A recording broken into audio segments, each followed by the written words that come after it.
Bonjour. Alors, vidéo sur un petit point, un petit point pour vous expliquer quelles sont diverses pratiques dans euh, la gestion du magnétisme et de ce qu'on appelle la manipulation de l'énergie de vie. Hein, vous avez tous, et de plus en plus, peut-être autour de vous, voilà, entendu parler, peut-être moins à Paris, mais en région, beaucoup, en tout cas par chez nous, beaucoup, de personnes qui ont eu recours, ou qui savent, ou qui font, qui ont eu recours à des pratiques de magnétisme. Alors déjà, le terme est très mal employé parce que le magnétisme en physique, ça veut dire quelque chose, hein, c'est vraiment lié à de l'électromagnétisme qui fait attirer un pôle positif et un pôle négatif. Là, on est complètement dans autre chose.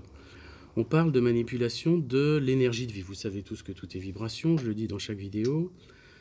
Et ces vibrations et toute vie, voilà, émet des vibrations, alors positives, négatives, etc. Vous savez tous que ce n'est qu'une échelle en fait.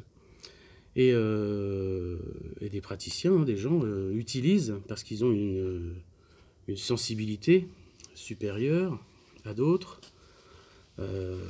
par la perméabilité qu'ils ont dans leur aura, une sensibilité pour sentir cette énergie et transmettre cette énergie dans un but de guérison physique, émotionnelle, mentale ou spirituelle. Alors il y a plusieurs types de pratiques, hein. Il y a les pratiques bien de chez nous, hein, les barreurs de feu, les rebouteux, hein, comme on les appelle, dans l'ouest de la France, ou voilà, au niveau de Brocéliande en Bretagne, etc. Ce qu'on appelle les magnétiseurs au sens large, hein, où sont des gens qui font des soins énergétiques. Alors, en général, ce qui différencie cette pratique d'autres que j'exposerai après, c'est que ces personnes utilisent leur propre énergie. Ils utilisent leur propre énergie par imposition ou apposition des mains, comme on dit, la transmettre sur le patient, j'aime pas dire ça, mais enfin sur la personne, pour guérir des maux, etc., guérir des brûlures. Voilà, hein, c'est de plus en plus utilisé cette pratique qui a été considérée comme de la sorcellerie, bien entendu, pendant des centaines d'années. Maintenant, les hôpitaux font intervenir ces personnes-là. Je pense aux barreurs de feu, je ne sais plus dans quel hôpital, mais pour les grands brûlés, par exemple. Alors cette pratique, bon, je ne la critique pas, hein, au contraire, j'ai eu recours, j'en parle dans mon livre, La capacitologie, parce que souvent c'est des personnes qui ont, par cette transmission d'énergie, une sensibilité beaucoup plus grande aux énergies subtiles.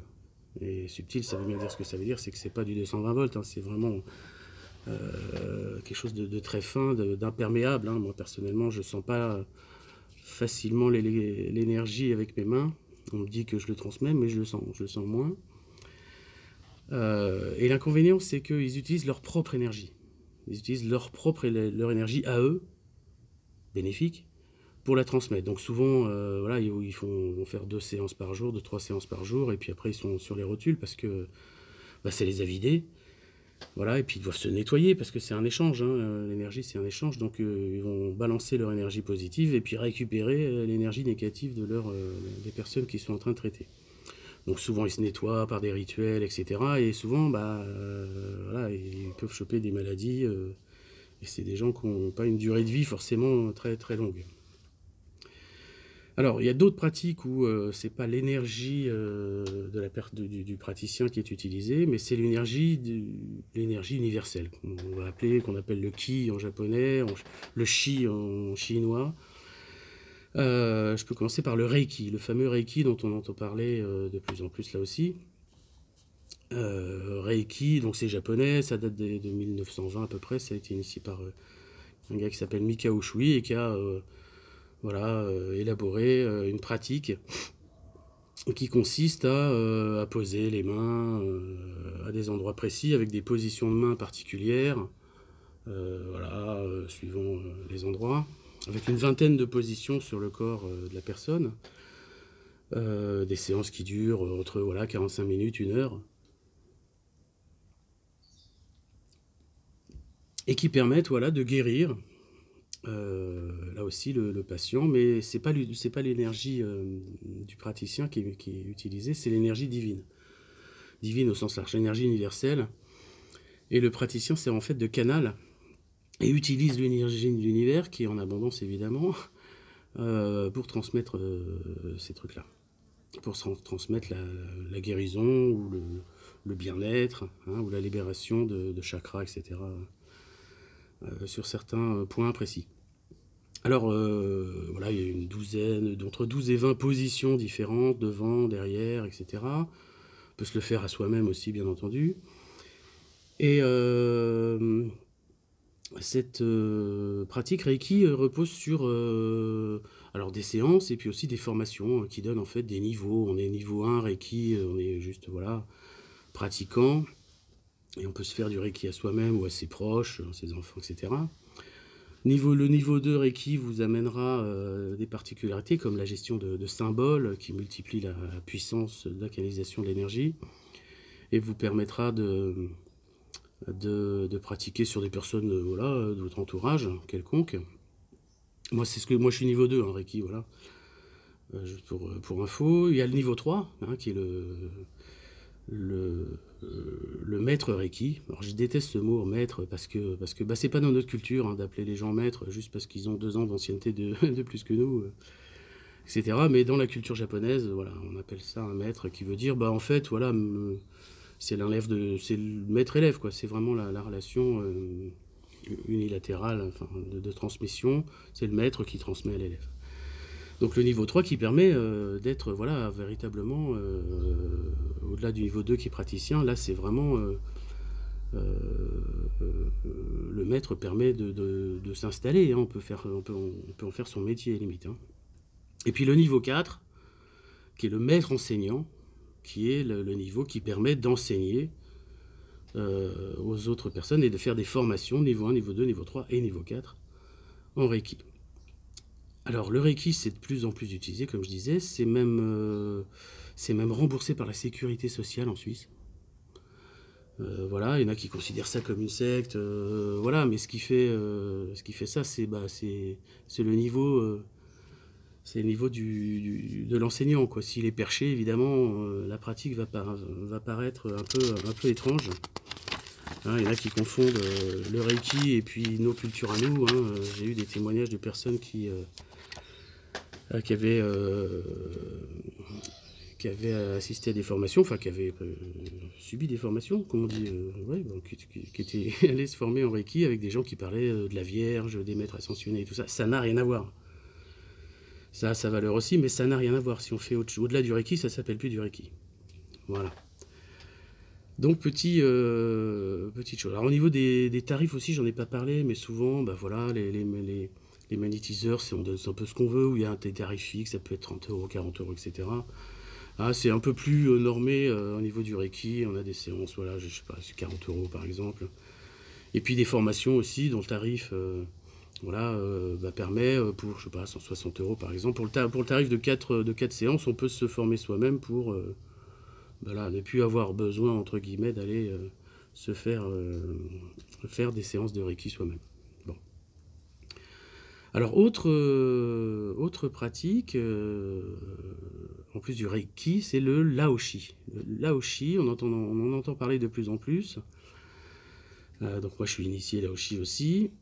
Le Laoshi, alors il y a le Ki dans le Reiki, il y a le Shi dans le Laoshi, donc on parle effectivement de la même énergie de vie, l'énergie universelle.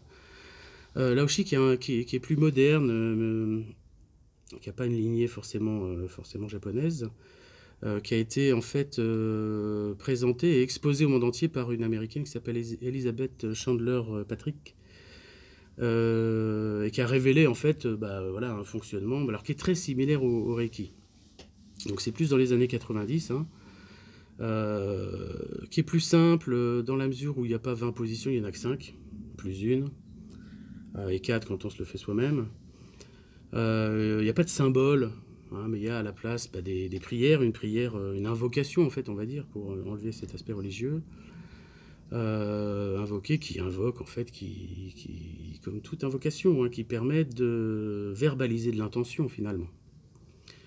Ok, donc avec des séances qui peuvent... on peut tout faire en 20 minutes, en fait, une séance de Laoshi, ça peut ne durer que 20 minutes. Souvent on le prolonge à 1 heure, parce qu'une personne qui vient pour 20 minutes, qui va casquer 40 euros, bah, va se dire, bah, j'en ai pas eu pour mon argent. Mais abondance de soins ne nuit pas, et on peut faire durer voilà, des séances avec bah, voilà, 12 minutes par position, ça fait 1 heure. Donc il n'y a pas de symbole, je l'ai dit, il y a une prière, et puis surtout il y a un seul niveau. Il n'y a qu'un seul niveau en Laoshi. Si on veut passer son initiation Laoshi, il n'y a qu'un seul niveau. Et à partir du moment où vous avez passé cette initiation Laoshi, vous êtes initié, praticien Laoshi, du même niveau que la personne qui vous a donné cette initiation. Donc une initiation, c'est une transmission d'un canal sacré, je ne vais pas tout révéler là, mais il n'y a qu'un seul niveau en Laoshi. Si quelqu'un vous fait croire qu'il y a plusieurs niveaux, etc., ça sent l'arnaque. Attention, méfiance à ce niveau-là. Bah, tout est à essayer au niveau de ces pratiques. Ce qu'il faut, c'est... Alors ça marche si on y croit, et on y croit si ça marche. Ça, c'est la fameuse phrase de Tony Robbins qui explique que pourquoi les pauvres sont de plus en plus pauvres et les riches de plus en plus riches. Parce qu'il faut commencer à rentrer dans ce cercle vertueux, qui est le résultat et la croyance, et l'un entretient l'autre, et il faut commencer par un petit bout. Donc n'hésitez pas d'aller sur les, je sais pas, des salons dans votre quartier, enfin dans votre région. Il y a probablement, et ça va être la rentrée là, des salons qui vont se tenir. Il y en a à Cholet là, le 7 septembre, pour découvrir ces pratiques, découvrir des gens qui font ces pratiques, qui peuvent être énergétiques ou qui peuvent être plus physiques, comme le... Non, je ne sais plus le nom.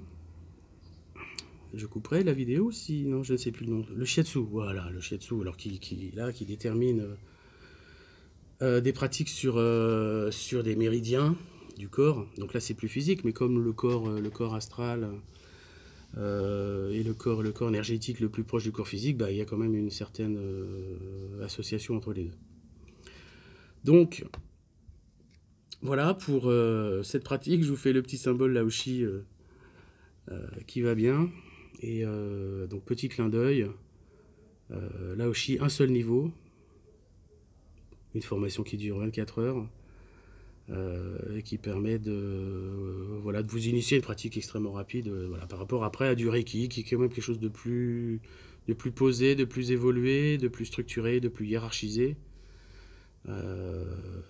et qui a la même de toute façon fonction que le magnétisme ou le Laoshi. Voilà pour ça, et je vous souhaite une bonne continuation. Je vous dis à la prochaine fois.